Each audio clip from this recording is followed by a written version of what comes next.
दोस्तों अगर आप भी संजू सैमसन को एक खतरनाक खिलाड़ी मानते हो तो इस वीडियो को एक लाइक जरूर करें। भारत और साउथ अफ्रीका के बीच पहला वनडे मुकाबला खेला गया जहां रोमांच की सारे हदें पार हो गई। जी हां, इस मैच में टीम इंडिया को जीत के लिए आखिरी के 6 गेंदों में 30 रनों की जरूरत थी और मैदान पर स्ट्राइक पर खड़े थे संजू सैमसन। आखिर कैसे संजू सैमसन ने अपनी धुआंधार बल्लेबाजी से साउथ अफ्रीकन टीम की धड़कनों को तेज कर दिया। इसी के साथ कैसे संजू सैमसन ने छक्कों की हैट्रिक लगाकर तहलका मचा दिया, कैसे सबको धोनी की याद दिलाई, सांसों को रोक देने वाले इस मैच की पूरी हाईलाइट आज के इस वीडियो में पूरी तरह से विस्तार से बताएंगे। लेकिन उससे पहले दोस्तों आप हमें कमेंट करके जरूर बताएं संजू सैमसन की इस बेहतरीन विस्फोटक बल्लेबाजी को आप 10 में से कितने नंबर दोगे। तो चलिए दोस्तों बिना वक्त गवाए हम इस वीडियो को शुरू करते हैं। जहां दोस्तों इस रोमांचक मुकाबले में भारतीय टीम के कप्तान शिखर धवन ने टॉस जीता और पहले गेंदबाजी करने का फैसला किया, तो वहीं पर साउथ अफ्रीकन टीम को पहले बल्लेबाजी करने का न्योता दिया। जहां दोस्तों बारिश की वजह से इस मैच को 50 ओवर के बजाय 40 ओवर का करा गया। जी हां दोस्तों, टॉस हारकर पहले बल्लेबाजी करने के लिए साउथ अफ्रीका की तरफ से सलामी बल्लेबाज के तौर पर क्विंटन डी कॉक और जानेमन मलान बल्लेबाजी करने के लिए मैदान पर उतरे। जहां शुरुआत से ही दोनों ही सलामी बल्लेबाज काफी अच्छी बल्लेबाजी करते हुए नजर आ रहे थे और स्ट्राइक रोटेट करते हुए धीमी गति की बल्लेबाजी कर रहे थे। पहले 8 ओवर के पावर प्ले में इन दोनों खिलाड़ियों ने विकेट को बचाते हुए शानदार बल्लेबाजी की। जहां 8 ओवर के पावर प्ले में साउथ अफ्रीका की टीम बिना कोई विकेट गंवाए 28 रन बना चुकी थी। लेकिन इसके बाद क्विंटन डी कॉक ने अपना गियर चेंज किया। जहां 10वें ओवर में डी कॉक ने एक ही ओवर में 2 बेहतरीन चौके जड़कर अपनी बल्लेबाजी की धाक जमाई। लेकिन दोस्तों दूसरी तरफ जानेमन मलान कुछ खास बल्लेबाजी करते हुए नहीं नजर आ रहे थे और दोस्तों 10 ओवर के बाद भी टीम इंडिया को विकेट नहीं मिल पा रही थी। तो ऐसे में कप्तान शिखर धवन ने गेंदबाजी का जिम्मा एक बार फिर से लॉर्ड शार्दुल पर सौंपा। जहां शार्दुल ने कप्तान का भरोसा जीतते हुए 13वें ओवर के पहली ही गेंद पर सलामी बल्लेबाज जानेमन मलान को श्रेयस अय्यर के हाथों कैच आउट करवा दिया।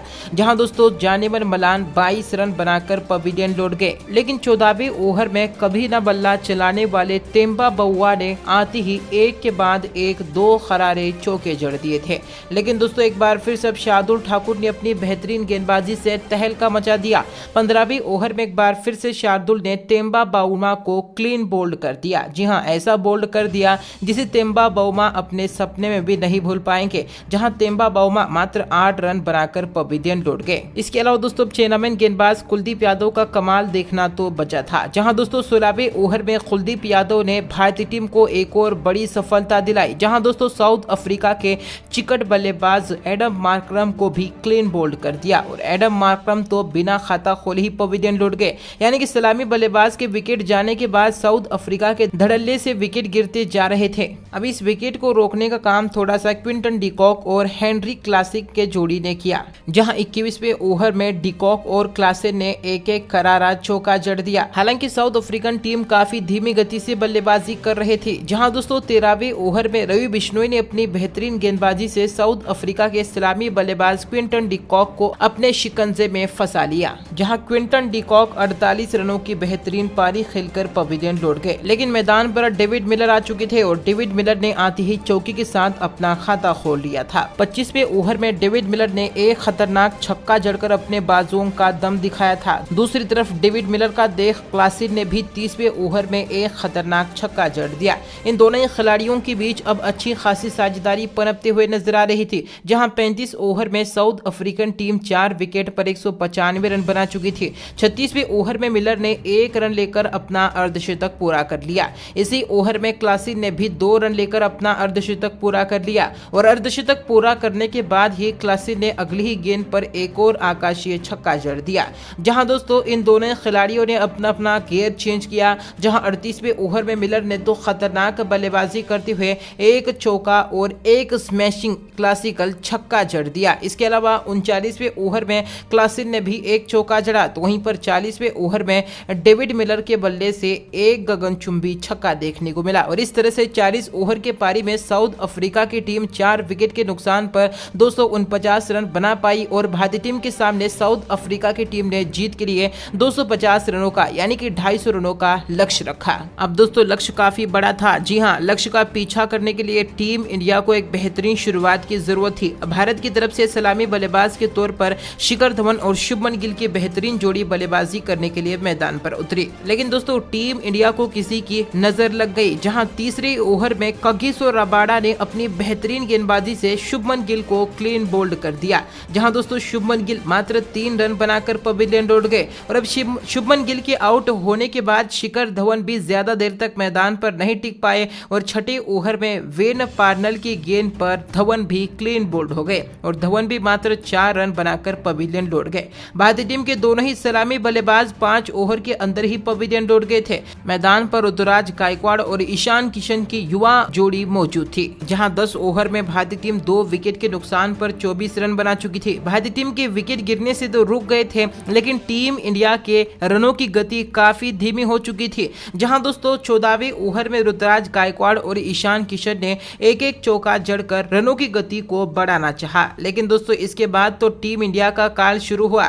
जहां दोस्तों 17वें ओवर में भारत को बड़ा झटका लगा। तबरेज शमसी ने शानदार गेंदबाजी करते हुए ऋतुराज गायकवाड़ को स्टंप आउट करवा दिया और ऋतुराज गायकवाड़ मात्र 19 रन बनाकर पवेलियन लौट गए। गायकवाड़ की पारी काफी धीमी थी। इसके अलावा 18वें ओवर में भारत को एक और बड़ा झटका लगा और दोस्तों केशव महाराज ने बेहतरीन गेंदबाजी करते हुए ईशान किशन को मलान के हाथों कैच आउट करवा कर पवेलियन भेज दिया और ईशान किशन भी 20 रन बनाकर पवेलियन लौट गए। जहां एक बार फिर से टीम इंडिया को 2 बड़े झटके लग चुके थे। मैदान पर श्रेयस अय्यर और संजू सैमसन की जोड़ी मौजूद थी। इस जोड़ी से भारतीय टीम को और भारतीय फैंस को काफी उम्मीदें थी और इन उम्मीदों पर खरे भी उतरे। जहां 19वें ओवर में श्रेयस अय्यर ने एक खरारा चौका जड़ा, तो वहीं पर इसी ओवर में संजू सैमसन ने एक आकाशीय छक्का जड़कर अपनी धाक जमाई। जैसे ही मैदान पर श्रेयस अय्यर आ चुके थे, रनों की गति काफी तेज होते हुए नजर आ रही थी। 21वें ओवर में श्रेयस अय्यर ने क्लासिकल शॉट्स लगाए, बेहतरीन बल्लेबाजी की और एक ही ओवर में एक के बाद एक लगातार 3 क्लासिकल चौके जड़ दिए। इसके अलावा 23वें ओवर में भी श्रेयस अय्यर ने अपनी लाजवाब बल्लेबाजी का प्रदर्शन दिखाया और 2 बेहतरीन चौके जड़ दिए। जहां श्रेयस अय्यर चौके पे चौके जड़ते जा रहे थे और साथ ही में स्ट्राइक रोटेटिंग भी कर रहे थे। दूसरी तरफ से श्रेयस अय्यर का संजू सैमसन भरपूर साथ दे रहे थे। जहां दोस्तों 25वें ओवर में श्रेयस अय्यर ने एक बेहतरीन चौका लगाकर अपना अर्धशतक पूरा कर लिया। अब अर्धशतक पूरा करने के बाद श्रेयस अय्यर ने चाहा कि और ज्यादा रनों की गति को तेज कर दो, लेकिन असफल रहे। जहां 27वें ओवर में लुंगी एंगेडी ने शानदार गेंदबाजी करते हुए श्रेयस अय्यर को रबाडा के हाथों कैच आउट करवा दिया और श्रेयस अय्यर ने अपनी इस पारी में 37 गेंदों में 50 रन बनाए और पवेलियन लौट गए। हालांकि इसी ओवर में लॉर्ड शार्दुल ने आते ही चौके के साथ अपना खाता खोला। अब शार्दुल मैदान पर कुछ अलग ही माइंडसेट बनाकर आए थे, जहां हर ओवर में चौका लगाने की पूरी कोशिश करते हुए नजर आ रहे थे। वहीं दोस्तों एक बार फिर से शार्दुल ठाकुर और संजू सैमसन के बीच अर्धशतकीय साझेदारी पूरी हो चुकी थी। जहां 34वें ओवर में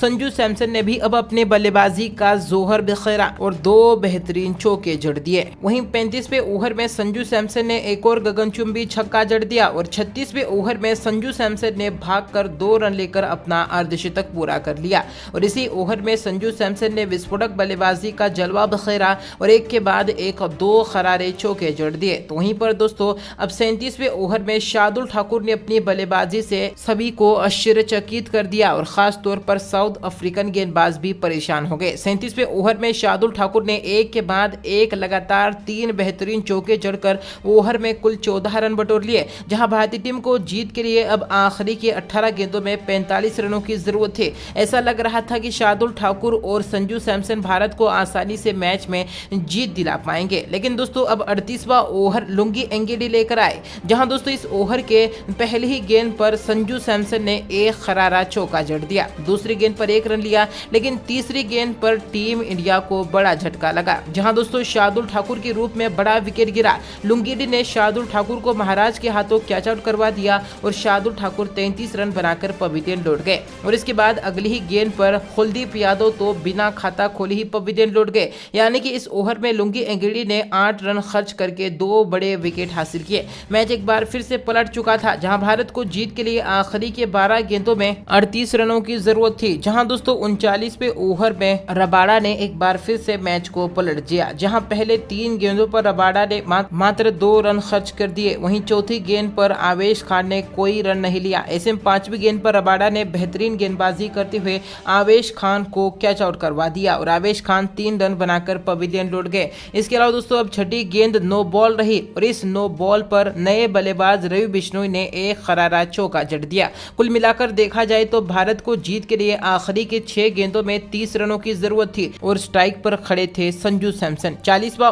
ओवर तबरेज शमसी लेकर आए, जहां दोस्तों इस ओवर में संजू सैमसन ने अपनी विस्फोटक बल्लेबाजी से अपने फैंस का दिल जीत लिया। इसके अलावा कोई अगर विरोधी फैंस होंगे तो वह भी संजू सैमसन को सलाम करेंगे। जहां दोस्तों संजू सैमसन ने 40वें ओवर की पहली ही गेंद पर एक गगनचुंबी छक्का लगाकर साउथ अफ्रीकन खेमे में तबाही मचा दी। वहीं दोस्तों दूसरी गेंद पर संजू ने एक बेहतरीन चौका लगाकर एक बार फिर से उनके धड़कनों को तेज कर दिया। वहीं तीसरी गेंद पर संजू सैमसन ने एक और बेहतरीन चौका लगा दिया, यानी कि बाउंड्री की हैट्रिक कर साउथ अफ्रीकन खेमे में भोकाल मच गया और साउथ अफ्रीका की हार सामने नजर आ रही थी, क्योंकि संजू सैमसन के रूप में एक काल बनकर साउथ अफ्रीका के सामने आया था। जहां अब आखिरी के 3 गेंदों में भारतीय टीम को जीत के लिए 15 रनों की जरूरत थी। चौथी गेंद काफी मैच चेंजिंग गेंद होने वाली थी, लेकिन बदकिस्मती से संजू सैमसन ने चौथी गेंद पर कोई भी रन नहीं लिया, यानी कि स्ट्रोक ही नहीं बैठ पाया। गेंद बल्ले के किनारे लग गई, जिसकी वजह से छक्का नहीं जा पाया। अब भारत को आखिरी की 2 गेंदों में 15 रनों की जरूरत थी, जो कि दोस्तों नामुमकिन था। 5वीं गेंद पर संजू ने एक और चौका जड़ दिया और छठी गेंद पर 1 रन लिया,